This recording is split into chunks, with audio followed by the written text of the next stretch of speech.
Hello students. तो last video में हमने एक्सरसाइज 10.1 की थी। अब जो इस वीडियो में हम 10.2 करेंगे और 10.2 के फर्स्ट 5 क्वेश्चन इस वीडियो के सेगमेंट में मैं करवाने जा रहा हूँ आपको। तो जो पहला 3 क्वेश्चन है ये एमसीक्यूज क्वेश्चन है, लेकिन ये आपको सॉल्व करने वाले क्वेश्चन हैं सारे, ठीक है। तो जैसा आपको दिख रहा है आपकी स्क्रीन पे कि फ्रॉम अ पॉइंट Q, एक पॉइंट Q है, the length of the tangent to the circle is 24 centimetre. मतलब इस टेंजेंट की length from Q to this point P is 24 centimetre and the distance of Q from the centre is 25 centimetre. तो O Q कितना हो गया तुम्हारा 25 centimetre. तो you have to find the radius of the circle. तो आपको O P क्या करना है, फाइंड आउट करना है, ठीक है। तो बहुत सिंपल है ये। इसमें देखिए ओ पी रेडियस है और पी क्यू क्या है, टेंजेंट है। तो इसका मतलब क्या हुआ, इसका मतलब ये हुआ कि ओ पी जो है वो परपेंडिकुलर है पी क्यू के ऊपर। अगर ओ पी परपेंडिकुलर है पी क्यू के ऊपर तो इसका मतलब है ट्राइंगल ओ पी क्यू क्या बन गई, आपकी राइट ट्राइंगल बन गई। अब अगर ये राइट ट्राइंगल बन गई तो आप पाइथागोरस थ्योरम लगाओगे। तो पाइथागोरस थ्योरम से क्या होगा, ओ क्यू का स्क्वायर किसके बराबर हो जाएगा, O P square plus P Q square के बराबर। तो उससे आपका क्या फाइंड आउट हो जाएगा, आपका यहाँ पे रेडियस फाइंड आउट हो जाएगा। तो ओ पी रेडियस है, पी पॉइंट ऑफ कांटेक्ट है, तो ओ पी क्या हो गया, परपेंडिकुलर हो गया पी क्यू के ऊपर। तो इसका मतलब है O P Q is a right triangle. अगर ये राइट एंगल ट्राइंगल है तो हम यहाँ पे पाइथागोरस थ्योरम यूज़ कर सकते हैं। तो पाइथागोरस थ्योरम के अकॉर्डिंग क्या होता है, हाइपोटेन्यूज का square is equal to perpendicular square upon base square. तो हाइपोटेन्यूज क्या कौन सी साइड होती है, जो राइट एंगल की अपोजिट साइड होती है। O Q square is equal to O P square plus P Q square. तो ये तुम्हारा 25 का स्क्वायर इज इक्वल टू, ये आपको फाइंड आउट करना है, प्लस 24 का square. 625 is equal to O P का स्क्वायर प्लस 576। तो ओ पी का स्क्वायर कितना हो गया, 625 माइनस 576। तो ओ पी का स्क्वायर हो गया तुम्हारा 49। 49 किसका स्क्वायर होता है, 7 का स्क्वायर। तो देयरफॉर ओ पी कितना आ गया तुम्हारा 7 सेंटीमीटर आ गया। तो ये जो आपको फाइंड आउट करना था ये आपका आ गया 7 सेंटीमीटर। तो इसका मतलब है जो आपका फर्स्ट ऑप्शन है that is the correct answer, ठीक है। बहुत सिंपल था। आपने रेडियस की लेंथ फाइंड आउट करनी थी, आपको हाइपोटेन्यूज दिया था और ये दिया था पी क्यू दिया था, पी क्यू टेंजेंट था। तो tangent at the point of contact perpendicular होता है। तो ओ पी क्यू क्या बन गई, आपकी राइट एंगल ट्राइंगल बन गई। तो उसमें आपने पाइथागोरस थ्योरम निकाली तो उससे आपका ये रेडियस आ गया O P is equal to 7 centimetre. Now question number second.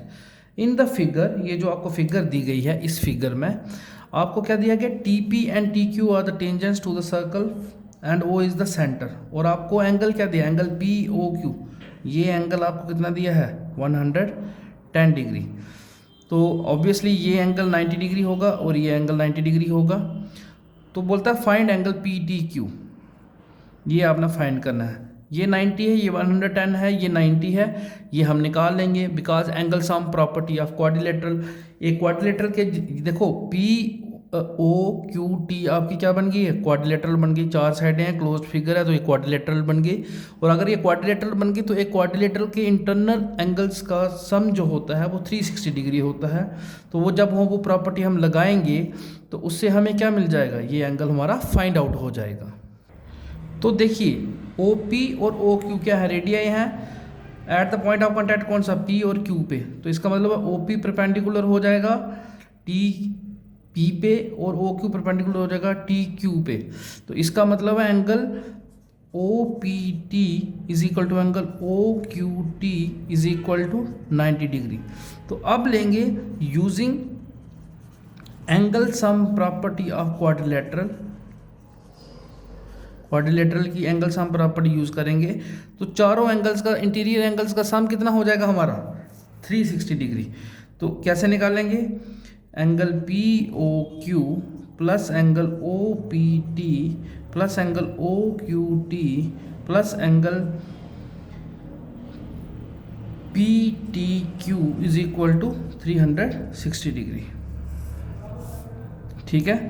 अब ये एंगल्स का मेजर लिख लो, 110 प्लस 90 प्लस 90, ये हमें फाइंड आउट करना है, इज इक्वल टू 360। 90 90 180 और 10 हो गया 290 degree, plus angle P T Q is equal to 360 degree. अब ये 290 आगे जाएगा तो माइनस हो जाएगा, 360 माइनस 290, तो एंगल पी टी क्यू हो गया हमारा 70 डिग्री। तो हमारा राइट ऑप्शन कौन सा हो गया, वी ऑप्शन हो गया हमारा, पी टी क्यू जो था हमारा राइट ऑप्शन हो गया, राइट। तो इस तरीके से ये सारा क्वेश्चन करना था। देखो angle sum property of quadrilateral में हमें पता है कि इंटीरियर एंगल जो 4 होते हैं क्वाड्रिलेटरल के, उन चारों एंगल्स का जो सम होता है वो 360 होता है ना। तो तीनों एंगल्स का सम 360 होता है, चारों एंगल्स का सम 360 होता है। 3 एंगल हमें पता थे, चौथा एंगल हमने निकाल लिया। तो this is the question number second. Now we are going to move question number third. Question number third, if tangents PA and PB from point P to the circle of center O are inclined each other at the angle of 60 degree, मतलब ये जो tangents हैं PA और PB, ये दोनों किस angle पे एक दूसरे पे इंक्लाइंड है, 80 डिग्री पे, ठीक है। तो ऑब्वियसली ये 90 डिग्री है, ये 90 डिग्री परपेंडिकुलर है। तो बोल रहा है बताओ एंगल POA कितना होगा। POA कौन सा एंगल हुआ, ये हमें P और O को हमें ज्वाइन करना पड़ेगा तब बनेगा ये, इसको हम ज्वाइन कर लेते हैं। आपने इस एंगल का मेजर फाइंड करना है कि ये एंगल कितना है, ठीक है। तो मैं क्या करूँगा, मैं पहले ट्राइंगल लूँगा।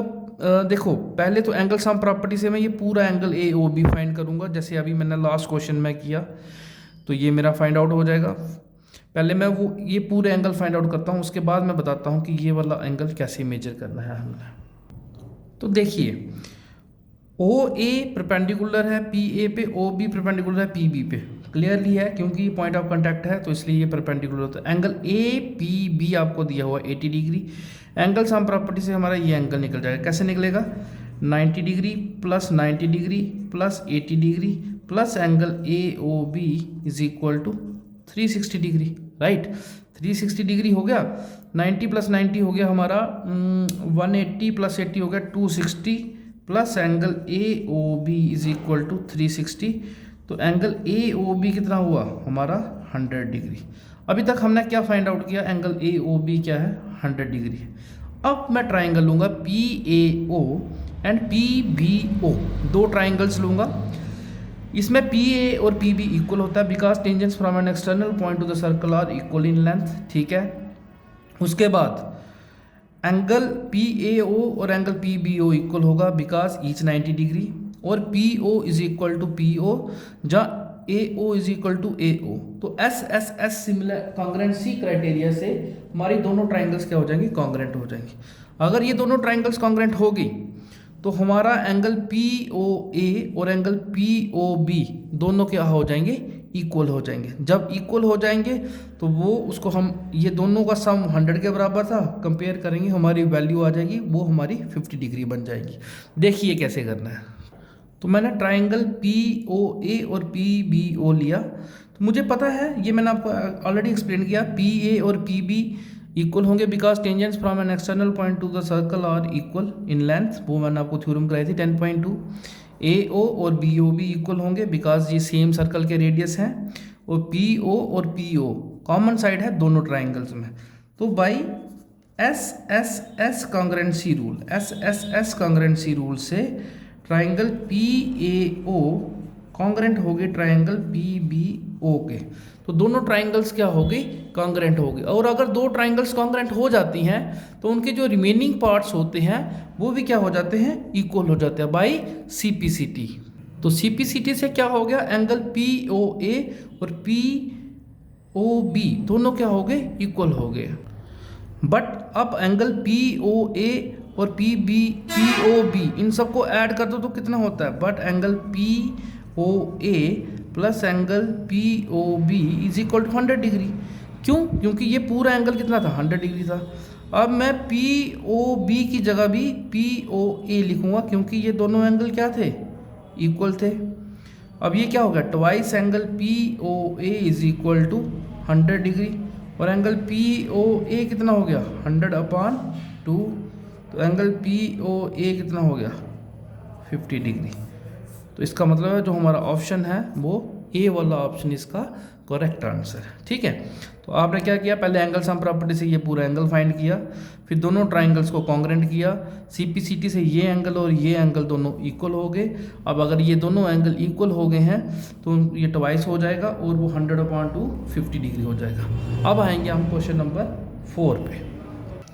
क्वेश्चन नंबर 4 है आपका, prove that the tangents drawn at the ends of the diameter of a circle are parallel. मतलब जैसे एल और एम दो टेंजेंट्स हैं, वो कहाँ से पास कर रहे हैं, डायमीटर के एंड पॉइंट से।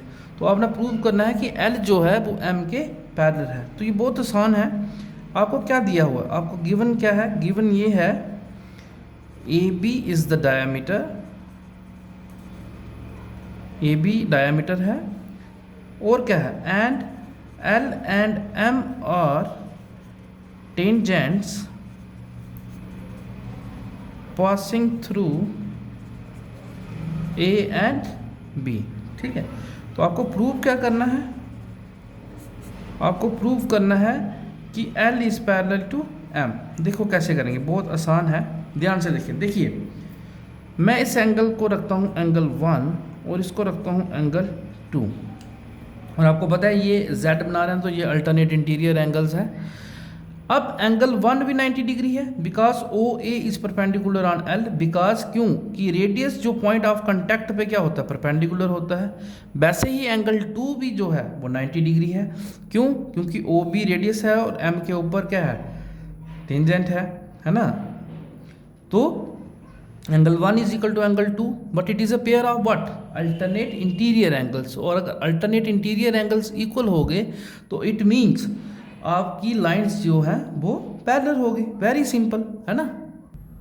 तो OA परपेंडिकुलर L पे हो गया और OB परपेंडिकुलर M पे हो गया। क्यों, क्योंकि रेडियस जो पॉइंट ऑफ कांटेक्ट पे होता है वो परपेंडिकुलर होता है। तो इसका मतलब क्या हो गया, इसका मतलब ये हुआ कि angle 1 is equal to angle 2 और कितना हो गया, 90 degree. What it is a pair of alternate interior angles, है ना। अल्टरनेट इंटीरियर एंगल्स अगर इक्वल हो जाते हैं तो लाइंस क्या हो जाती हैं, पैरेलल हो जाती हैं। तो therefore L is parallel to M। यही आपको प्रूव करना था। ठीक है, तो ये आपने याद रखना है कि टेंजेंट्स जो होते हैं at the ends of the diameter of the circle are parallel. ठीक है, तो इस वीडियो में हम यही 4 क्वेश्चन करेंगे। जो नेक्स्ट वीडियो आएगी उसमें भी हम जितने क्वेश्चन हो पाएंगे नेक्स्ट वीडियो में वो मैं आपको बता दूँगा। ठीक है बच्चे, हैव अ नाइस डे।